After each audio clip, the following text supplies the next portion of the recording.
This week on InsideRH Football, I'll sit down with Coach Zazat to talk about the dominant win against Tift. Then, we'll head to Noel for Player of the Week.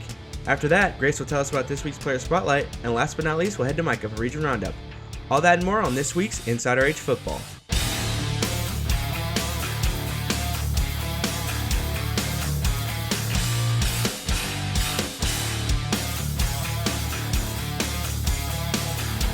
What's up, Wildcats? Welcome to this week's edition of InsideRH Football with Coach Zazat. How's it going, Coach? What's up, my man? So, Coach, we're coming off of a very big win, starting off strong in region play. So, how important is it to, win our first region game, and what kind of message does it send to the rest of our region? Well, the significance is winning on the road. So when you can, in this region, if you can go on the road and you can win, it makes the job a little bit easier because all of the home game day environments are pretty legit. And ours is going to be on Friday night also. So it was a very good win for us, but we've just got to continue to move forward and move on to the next. Very good team, and we hope that Tift County can upset someone later in the season as we try to make this playoff run. Yeah. When we're playing these games where we get a big score or a big lead, and you let the backups play, why is that sort of important, and how does it help you with assessing, talent for the future? Well, the standard is the standard, and our guys know and understand it. Early in the season, we had a lot of opportunities to play a lot of players, but even now we've had a lot of injuries, so a lot of reserve players are going in and playing at a high level, which makes it even that more competitive, being able to assess them so that we can play the best players. We're always going to play the best players. It doesn't matter if you're a freshman or a senior. We're going to play the best players, and so it allows us to see what these guys can do. It allows us to see what they're understanding and what they know, so that we can always go back to the drawing board if we need to adapt the way that we're teaching our schematics. Yeah, and what sort of things are you looking for when you play them? What's important to show you that they're ready to be a starter in the future? The big thing is playability, and so what I mean by that is, can they get lined up and can they execute? Can defenders correctly have the correct technique, defensive line? Can you hold your gap? Can you split double teams? Can you have penetration? Can you stalemate them? Linebackers, are we fitting in the correct holes where we're supposed to fit inside, outside the pool? Or defensive backs, are we aligned correctly? Our eyes, do we have great eye discipline? Things of that nature that are simple that we all control, right? And so we just see, hey, if we're teaching these things, are they being receptive to it? And if they're receptive to it, are they showing it on the field? Yeah. So, Coach, how do you just keep this momentum going as we get into the tougher games in region play? Well, the best thing we're doing, right, is we get to play out here. Mm-hmm. This is a big game Friday. It's homecoming. We need 2,000 students in the stands. We need to shake it up. Sit on their side if you have to. There's plenty of room. Let's just shake this thing up. Let's create a game day environment unlike anything that they've seen before, and let's have a night. There's a lot to celebrate. We've had a lot of successes this fall, but we need to create a home field advantage. Yeah, Coach. So obviously it's the homecoming game, probably the biggest game of the year. Not to mention how important it is for region play. So what do you think is the significance of this game with it being homecoming, and what do you think winning will do for our team morality? Well, homecoming is really not an issue. It's our job on Friday night, and I think I've said this 11 times over 11 years, is our job is to win the football game. It's not to participate in the festivities, and that's for the fans. Our job, everyone wants to come to the game and watch the Wildcats be successful on the field, and so we're going to do that. We're going to focus on it, but it's the second region game. It's against an opponent that we've had really close battles with in the past, but we're only 1-5 against them historically. So we need to get a win. We'll be 2-0 in the region. And really be in the driver's seat, as we try to make the playoffs this year. Yeah, I think we're going to do great, Coach. So, Coach, we had a lot of success on the field on Friday night. Are there any other factors other than just the team that you think contribute to the win? Well, we did have a really good game, a lot of successes, but I tell you what, the 12th man, our band, has shown up every single game, and they've been loud. They've been extremely proud to be Wildcats. The energy that they've created And I heard Mr. Hendricks say it when we were cleaning up at Wayne County. He said, great job being the 12th man tonight. And that hit me a little bit different. And I was like, you know what? Like, they do create this energy like that I don't know if they understand or if our fans understand the role that they play. They were so loud Friday night. There were some false starts. There were some things that happened when they came down on our end of the field that at a visiting game, you really wouldn't understand the impact that has.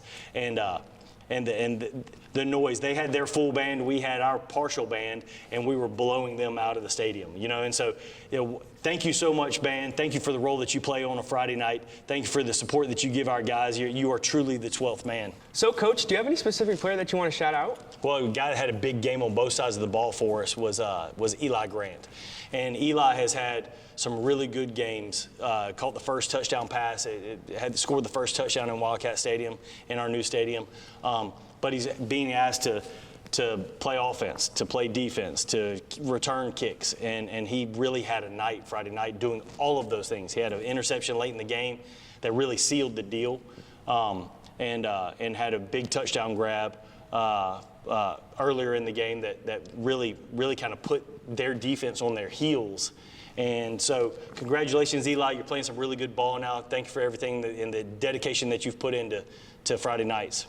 More on Eli Grant on this week's Player of the Week. Junior Elias Grant is a threat on both sides of the ball. The junior cornerback and wide receiver put up some impressive numbers against Tift County last week.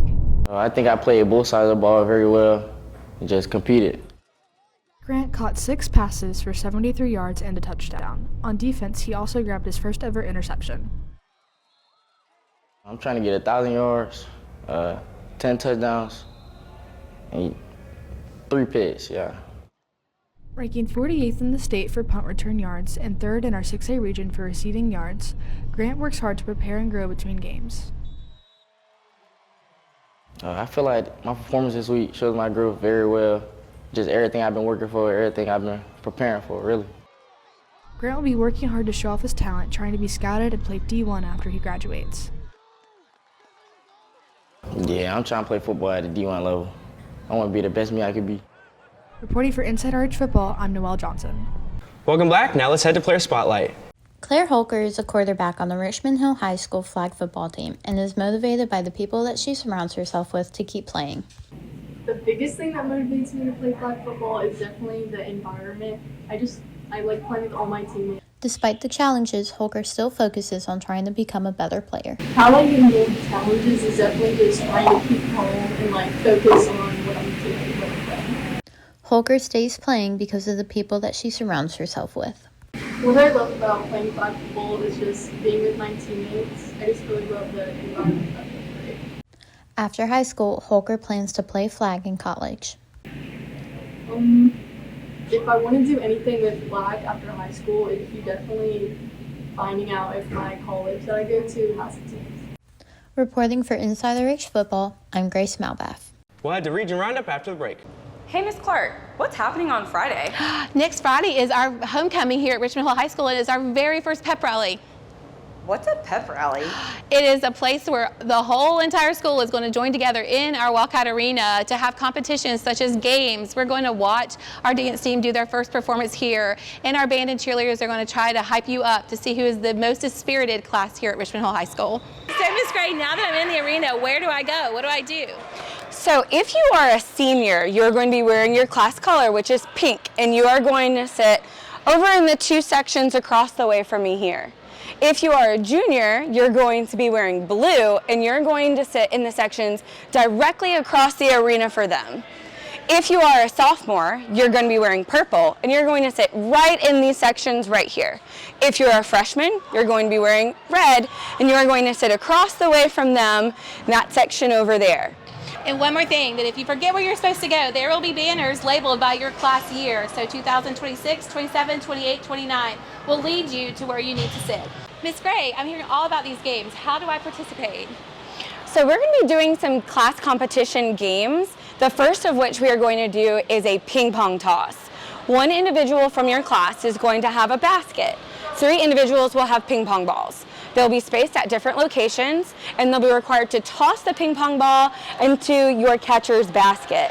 The second game is going to be a classic relay race, the first of which is going to be a spinny bat challenge, then a wheelbarrow race, then a balloon between your backs, and then last off, you're going to do a spoon with a ping pong ball on top of it. And at the end of the pep rally, we're going to see which team, which class has earned the most points. And your spirit will also be included in that. At the end of the pep rally, we are going to do a class call where your Cat Pack leaders are going to teach you your class chant, and you're going to get the chance to be the loudest team. Miss Clark, what happens at the end? How do I get home? Well, before we get home, we are going to recognize the loudest, best, most spirited group, plus with the game totals with a spirit stick. We have an awesome spirit stick to give out to that class until the next pep rally to see if someone takes it from you. But when we dismiss, the bell is going to ring, and first load, car riders and drivers are going to dismiss first. Make sure you grab all of your belongings. That's going to be very important. And then second load will stay in the arena until it is your time to dismiss. Those of you that are athletes, when you find your area to sit, just make sure you go grab your stuff before you leave to head home. We're super excited for our first pep rally here at Richmond Hill High School. Yes, go Wildcats! Go Wildcats! Welcome back, now to Region Roundup. Ladies and gentlemen, my name is Micah, and I'm here to bring you this week's edition, Region Roundup. Let's get into it.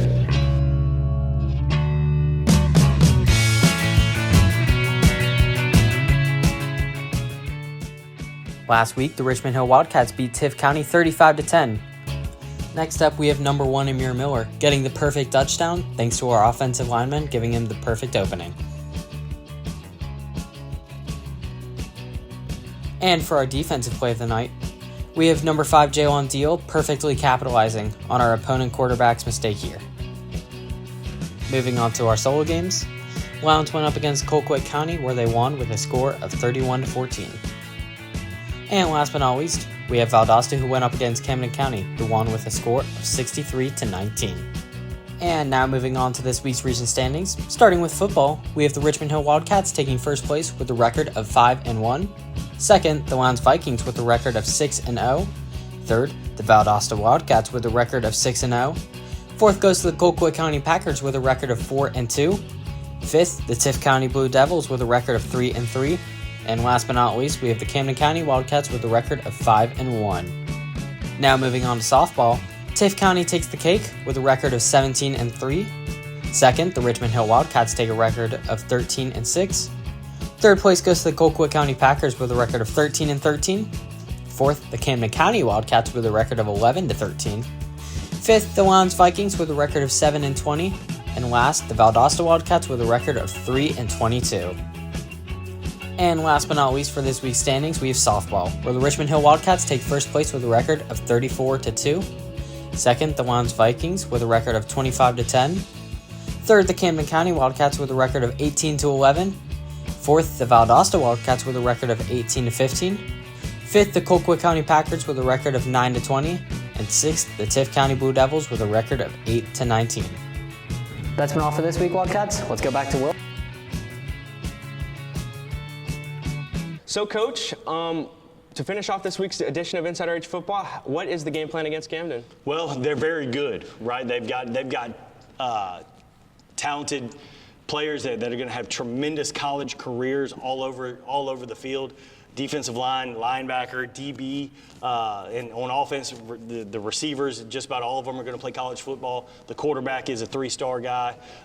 They're a very talented team. We've got to go. We got to execute. But more importantly, we need your help with the environment Friday night. We got to be. Let's go get crazy.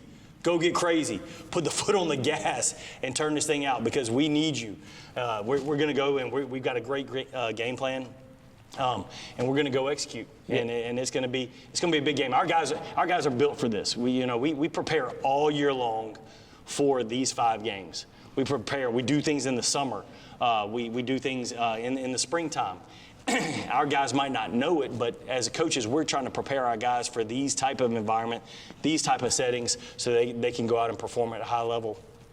I believe we're going to do it. Yeah, I think so too, Coach. Well, Wildcats, that's all for this week's edition of Inside RH Football. Make sure you're there on Friday night, and I'll see you guys next week. Let's go. Build the hill.